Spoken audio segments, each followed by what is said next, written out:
Berlin. April 1945. The city is on fire. Soviet artillery shells pound what little remains of the German capital hour by hour, block by block. Underground, 50 feet beneath the smoking rubble of the Reich Chancellery, a man sits at a map table and stares at the unthinkable. The armies he has ordered to counterattack, they do not exist. The generals he has trusted, they have disobeyed or surrendered. The empire he spent 12 years building, it is dissolving in real time, in front of his eyes. And yet, 4 years, he refused to see it. He called retreat, defeatism. He executed officers for acknowledging reality. He told a nation of 80 million people that destiny was on their side. So when did Adolf Hitler finally understand that Germany would lose World War II? Not at Stalingrad. Not at Normandy. Not even when the Americans crossed the Rhine. The truth is far more disturbing, and far more revealing about the nature of the man himself. This is the story of how one of history's most dangerous minds confronted defeat, and what it drove him to do. To understand when Hitler grasped that the war was lost, we first have to understand how he thought the war was being won. From 1939 to the summer of 1941, Hitler's military record was, by any objective standard, extraordinary. Poland fell in 27 days. France, the nation that had humiliated Germany in 1918, surrendered in 6 weeks. Denmark, Norway, the Netherlands, Belgium, Yugoslavia, and Greece all collapsed. For a time, it seemed like nothing could stop the Wehrmacht. Hitler was not just a political leader to the German people at this point. He was something closer to a messianic figure. His generals called him a military genius. His propaganda minister, Joseph Goebbels, called him the greatest commander in all of history. Millions of ordinary Germans believed it. And Hitler believed it too, but then came June 22, 1941. Operation Barbarossa. The invasion of the Soviet Union. 3 million German soldiers crossed into Soviet territory in the largest land invasion in human history. Hitler predicted the Soviet Union would collapse within 3 months. He told his generals it would be, in his own words, just a matter of kicking in the rotten door. By December 1941, the Wehrmacht stood at the gates of Moscow. And then, the Soviet lines held. The Germans were not equipped for a Russian winter. Soldiers froze in summer uniforms. Engines seized. Supply lines stretched to the breaking point. And just when the Germans thought the Soviets were finished, Stalin launched a massive counteroffensive and drove them back. This was the first real crack in the illusion. But Hitler refused to interpret it as a warning sign. Instead, he sacked his commanders and took direct personal control of the Eastern Front. It was the decision of a man who believed that his willpower, could overcome material reality. It couldn't. Stalingrad. August 1942 to February 1943. For most historians, Stalingrad is the turning point of World War II in the East. The Sixth Army, over 300,000 German soldiers, was encircled by Soviet forces in one of the most brutal urban battles in history. Hitler ordered them to hold, not to retreat, not to break out, to hold. General Friedrich Paulus requested permission to break out of the encirclement while it was still possible. Hitler refused. He promoted Paulus to Field Marshal on the eve of surrender, because no German field marshal had ever been captured alive. It was a not-so-subtle message. Die rather than surrender. Paulus surrendered anyway. 90,000 German soldiers walked into Soviet captivity. Fewer than 6,000 would ever come home. When the news of Stalingrad was announced in Germany, There were 3 days of national mourning. Even Goebbels' propaganda machine couldn't spin it. The German people understood that something had changed. But had Hitler? According to those closest to him, not really. Or rather, not yet. He blamed the generals. He blamed Paulus. He blamed what he called a betrayal of his directives. But he did not, at this point, seriously entertain the idea that Germany could lose the war. He still believed in his destiny. What followed Stalingrad is one of the most psychologically fascinating episodes of the entire war. Hitler developed a sophisticated, elaborate system of denial. It wasn't simple self-delusion. It was structured, almost architectural. He built mental frameworks that allowed him to acknowledge specific military defeats while still believing, in a broader sense, that Germany's situation was fundamentally salvageable. How did he do it? First, he blamed his generals constantly. In Hitler's mental universe, the German military was filled with defeatists, cowards, and traitors. Every setback was the result of a general who had failed to execute his brilliant orders. The strategy was always sound. The execution was always the problem. This belief was so strong that he began purging, arresting, and executing senior officers for what he called defeatism. Field Marshal Erich von Manstein, arguably Germany's greatest operational commander, was relieved of command in March 1944, partly because he kept telling Hitler the truth about the Eastern Front. Hitler preferred generals who agreed with him over generals who were right. Second, and this is crucial, Hitler placed extraordinary faith in what he called wonder weapons. The Wunderwaffe.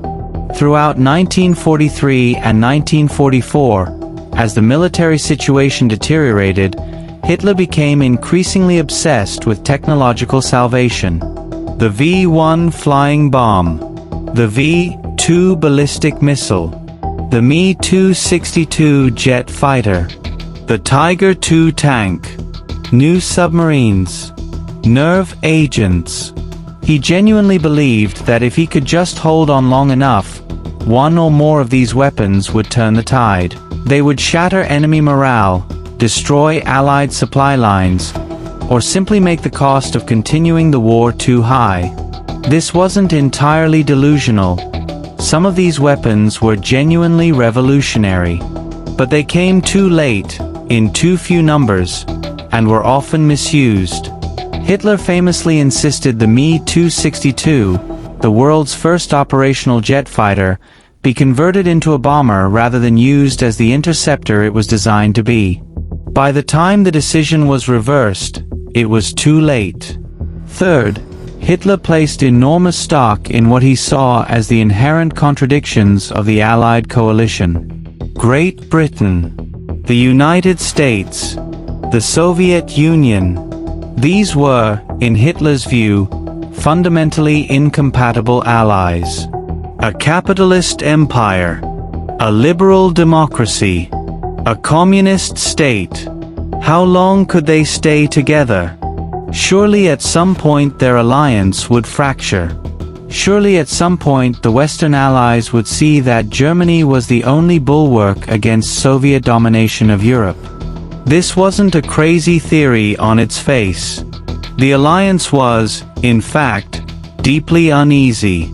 Churchill privately worried about Soviet intentions in Eastern Europe. American isolationists questioned the war.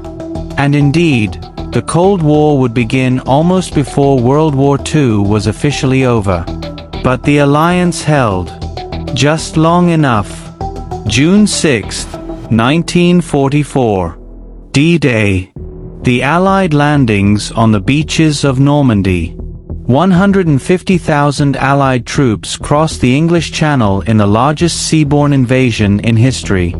And here, for a brief moment, we see one of the strangest episodes of Hitler's psychology during the war. He slept through it. Not metaphorically. Literally. Hitler did not go to sleep until approximately 4 in the morning on June 6. When his aides learned of the Allied landings, they were too afraid to wake him. So the supreme commander of the German armed forces slept as the decisive invasion of Western Europe began. When he finally awoke and received the briefing, his initial reaction was not despair, it was something closer to excitement. He declared that the Allies had finally made their move. Now he would defeat them. Now he would drive them back into the sea. He believed it. Even as the Allied beachhead expanded, even as the Wehrmacht failed to push the Allies back, Hitler clung to the belief that the right counterattack, delivered at the right moment, could change everything. The assassination attempt of July 20, 1944, reinforced this delusion in a deeply strange way. When Colonel Klaus von Stauffenberg's briefcase bomb exploded at the Wolf's Lair, Hitler survived with relatively minor injuries. In his mind, this was not luck. It was providence. God, or fate, had preserved him because his mission was not yet complete. He told his inner circle that surviving the bomb was confirmation that he was destined to lead Germany to final victory. The assassination attempt, which should have shaken his confidence, actually reinforced his messianic self-belief. And then came the Ardennes offensive. December 1944. What the Americans would call the Battle of the Bulge. Hitler's last great gamble in the West. 30 German divisions, secretly assembled, punching through the thinly held American lines in Belgium and Luxembourg, with the objective of reaching Antwerp and splitting the Allied front in two. For a few days, it worked. American forces were overrun. Entire units were surrounded. The skies were socked in with clouds, grounding Allied air power. German panzer columns surged forward. And then the weather cleared. Allied air power returned. The Americans held at Bastogne. General Patton's Third Army pivoted north in one of the most remarkable maneuvers of the entire war.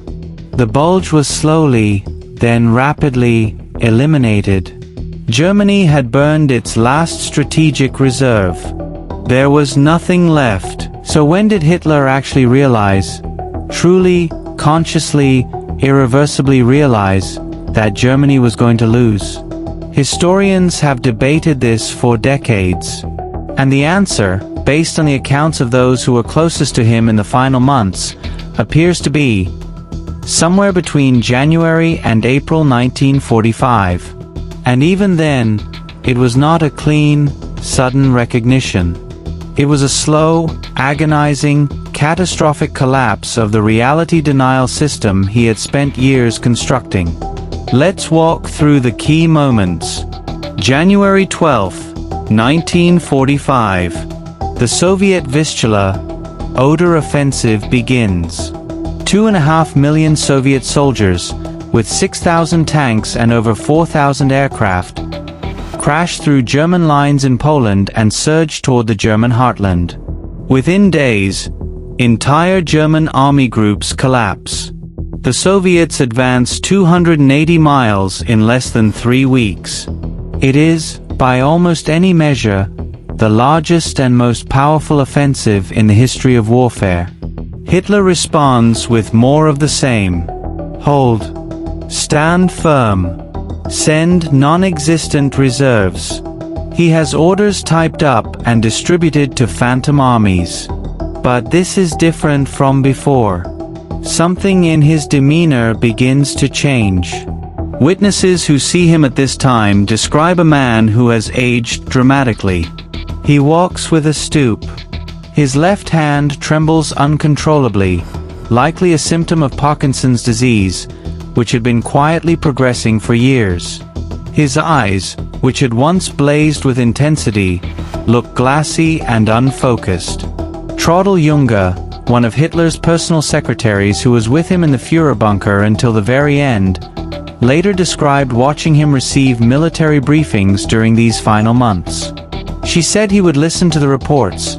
Soviet forces here, American forces there, German units destroyed, German cities bombed, and then issue orders as if the report hadn't happened. He would order counterattacks with units that no longer existed. He would demand reports on armies that had been destroyed weeks earlier. When generals tried to correct him, he would fly into rages, accusing them of lying or cowardice. But Junge also noticed something else.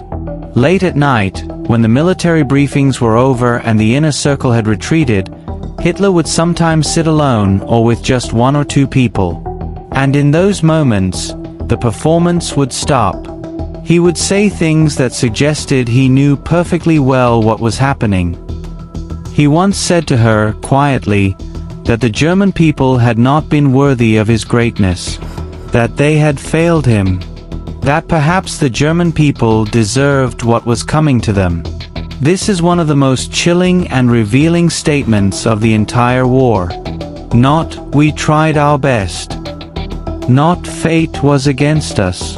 But, "The people failed me, and therefore they deserve to perish." March 19, 1945. Hitler signs what becomes known as the Nero Decree, officially called the Demolitions on Reich Territory Order. The decree ordered the systematic destruction of all German industrial, infrastructure, and military installations as Allied forces advanced. Roads, bridges, railways, factories, power plants, telephone networks, all of it was to be destroyed. The logic was simple, and it was monstrous. If Germany was going to be occupied, nothing of value should be left for the enemy. But the implications went further than that. If Germany's infrastructure was destroyed, millions of Germans would starve or freeze to death after the war. There would be no economy to rebuild, no food supply, no transportation network, no way to survive the coming winter. Hitler knew this, and he signed the order anyway. Albert Speer, Hitler's architect and Minister of Armaments, was one of the few men in the regime with both the access and the courage to push back. Speer argued that the destruction would not hurt the Allies, it would only kill Germans. He appealed to Hitler's stated love for the German people. He begged him to countermand the order. Hitler's response was extraordinary. He told Speer that the German people had shown themselves to be the weaker people in the struggle, and therefore deserved to perish. The future, he said, belonged not to Germany but to the stronger peoples of the East. The German nation would simply cease to exist, and that was, in his framing, the just and natural outcome. This is the moment. This is the clearest, most unambiguous signal that Hitler had internalized the coming defeat, and his response to it was not grief, not acceptance, not responsibility. It was nihilistic rage directed at the very people he had claimed to serve. He wasn't saying Germany had lost the war. He was saying Germany deserved to lose. Speer, to his credit, refused to carry out the Nero Decree. He quietly countermanded it wherever he could, preserved infrastructure, and later claimed this as evidence that he was not fully complicit in the Nazi regime's crimes. His moral culpability remains a matter of historical debate, but his defiance of the Nero Decree itself is documented. Hitler, by the time of the decree, was beyond caring about defiance. He was moving into his final psychological phase. The Führerbunker, 50 feet below the Reich Chancellery Garden in central Berlin. A concrete labyrinth of 18 rooms, built to withstand direct bomb hits, sealed off from the collapsing world above. Hitler moved into the bunker permanently in January 1945. It would be his home, and his tomb. Life in the Führerbunker was surreal to a degree that almost defies description. Above ground, Berlin was being pulverized around the clock. Soviet artillery shells fell continuously. The city was burning. 2.5 million civilians were trapped in a city being torn apart. Food and water were running short. Below ground, Hitler continued to hold daily military briefings. He sat at a table covered in maps and issued orders for units that no longer existed to attack positions that had already fallen. Generals who attended these briefings described the experience as nightmarish, watching a man methodically rearrange phantom armies while the real world ceased to function. The bunker's inner circle had, by this point, divided into two groups. The first group, the true believers, maintained the performance to the very end. Goebbels and his wife moved their 6 children into the bunker, convinced that dying alongside Hitler was the only honorable course. Hitler's private secretary Martin Bormann stayed close, still scheming for influence even as the walls closed in. Eva Braun, Hitler's longtime companion, flew into the besieged city specifically to be with him at the end. The second group was quietly looking for exits. Heinrich Himmler, head of the SS, was secretly negotiating surrender through intermediaries.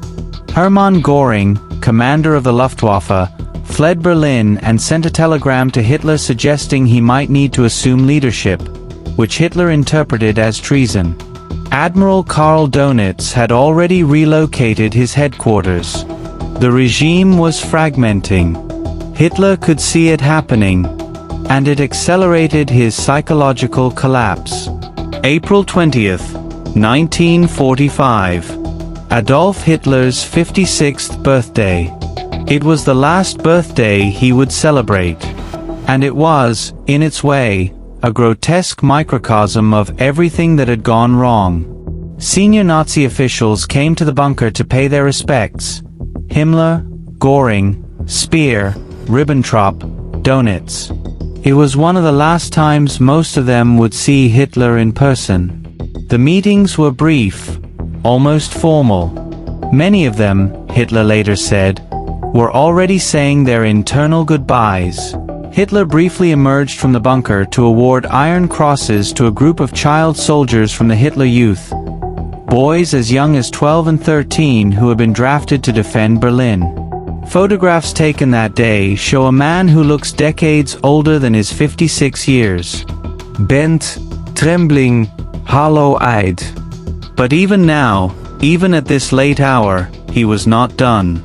On April 21st, Soviet forces entered the outskirts of Berlin itself. The fighting was now happening in the streets above the bunker. And Hitler did something that illustrated, perhaps more than any single act, just how completely detached from reality he had become. He ordered Army Group Steiner, a force theoretically commanded by SS General Felix Steiner, to launch an attack from the north that would relieve Berlin, destroy the Soviet encirclement, and turn the tide of the battle. Army Group Steiner, in any meaningful military sense, did not exist. Steiner had fewer than 15,000 men, exhausted, undersupplied, outgunned. The attack Hitler was ordering was a fantasy. On April 22nd, Hitler convened his daily military briefing. He asked for the report on Steiner's attack. His generals told him the truth. The attack had not happened. It could not happen. The forces were not there. What followed was, by all accounts, one of the most harrowing scenes of the entire war. Hitler exploded in a rage so violent, so completely uncontrolled, that even the hardened military officers who witnessed it were shaken. He screamed for nearly 3 hours. He denounced everyone: the generals, the officer corps, the SS, the Wehrmacht, the German people, fate itself.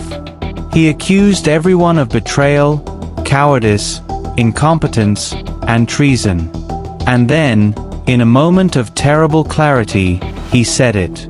He told the room that the war was lost, that he would stay in Berlin, that he would die in Berlin, that he would shoot himself before he allowed himself to be captured. For those in the room, this was the end of whatever fiction remained. Their leader had, for the first time in the war, openly acknowledged defeat. Word spread through the bunker and beyond. Eva Braun, who had known Hitler for over a decade, was asked to leave. She refused. Several officers and aides, hearing the declaration, used it as their cue to leave the bunker. Some made it out of Berlin. Some didn't. For those who stayed, the final days of the Third Reich were now in motion. Once Hitler accepted, privately, internally, that the war was lost, his remaining actions can be understood as answers to a single question. What does a man like Adolf Hitler do when he can no longer conquer? The answer, it turns out, is he destroys. The Nero Decree, which we discussed earlier, was the first major expression of this impulse. But it was not the last. Even as Soviet forces closed in on the bunker, Hitler continued to issue orders for mass executions. Thousands of German soldiers, civilians, and political prisoners were shot, hanged, or lynched in the final weeks of the war, often for defeatism or cowardice. People were hanged from lampposts in Berlin with signs around their necks reading, "I was too cowardly to defend my city." The killing continued right up until the final hours. April 23rd. Göring sends his telegram suggesting he might need to take over leadership. Hitler immediately expels him from the Nazi Party and orders his arrest for treason. April 28th. Reports arrive that Himmler has been secretly negotiating surrender with the Western Allies through a Swedish intermediary. Hitler's reaction is volcanic. Himmler, der true Heinrich, loyal Heinrich, the man who had built the SS and the concentration camp system, the man Hitler had trusted more than almost anyone, had betrayed him. Hitler orders Himmler's arrest. He has Hermann Fegelein, Himmler's personal representative in the bunker, and Eva Braun's brother-in-law, dragged out and shot. The executions never stopped. But amid the fury and the killing, Hitler was also tying up personal affairs with a strange, almost bureaucratic formality. On April 28th and 29th, he married Eva Braun in a brief civil ceremony in the bunker's map room. Goebbels and Bormann served as witnesses. Champagne was opened. Former colleagues who had already fled sat awkwardly through a wedding reception while Soviet shells exploded overhead. Immediately after the ceremony, Hitler dictated his personal will and his political testament. The political testament is one of the most illuminating documents in all of modern history. Even in his final hours, with defeat absolute and his death imminent, Hitler did not accept responsibility for the war. He blamed the Jews. He blamed the generals. He blamed everyone and everything except himself. He appointed Admiral Karl Donitz as his successor, not Himmler, not Göring, both of whom he now considered traitors. Goebbels was named Reich Chancellor. The appointments were meaningless. The Reich had hours to live. April 30th, 1945. Approximately 3:30 in the afternoon. Adolf Hitler and Eva Braun retired to Hitler's private study in the bunker. Eva Braun sveilåda cyanide capsule. Hitler shot himself in the right temple with his personal pistol. Both bodies were carried up the stairs and into the Reich Chancellery garden, drenched in petrol, and set alight, as Hitler had instructed. Soviet artillery shells continued to fall around them as the fires burned. Within the week, Germany surrendered unconditionally. The war in Europe was over. The question of when Hitler truly realized he had lost the war is, at its heart, a question about the psychology of denial, and about what happens when denial becomes impossible to sustain. What we see, tracing the arc from Stalingrad to the bunker, is not a man who suddenly and cleanly accepted reality. It's a man who constructed ever more elaborate defenses against reality, blaming generals, fantasizing about wonder weapons, gambling on a coalition fracture, commanding phantom armies, until the defenses simply could no longer hold. And when they failed, what emerged was not remorse, not grief, not responsibility. It was contempt. For the German people who had failed him. For the military that had betrayed him. For the world that had refused to bend to his will. Historians sometimes debate whether Hitler was rational in some narrow strategic sense. He clearly was not irrational in the way a psychotic patient is irrational. He could construct arguments. He could plan. He could persuade. But what the final months of World War II reveal is a man whose self-image was so absolute, whose sense of personal destiny was so total, that when reality contradicted that self-image, reality itself had to be wrong. Armies don't exist. Order them to attack anyway. Cities are destroyed. They deserved it. The war is lost. Then Germany should perish. There is a lesson in this that extends far beyond World War II. History shows us repeatedly that the most dangerous leaders are not always the most evil, though Hitler was certainly that too. The most dangerous leaders are those who are so certain of their own rightness that they cannot correct course, who mistake their will for a force of nature, who choose the annihilation of what they claim to love over the acknowledgement that they were wrong. The bunker where Hitler died was destroyed by Soviet engineers after the war. The land above it sat undeveloped for decades, deliberately. Today, there is a parking lot over the site of the Führerbunker, and a small, modest information plaque nearby.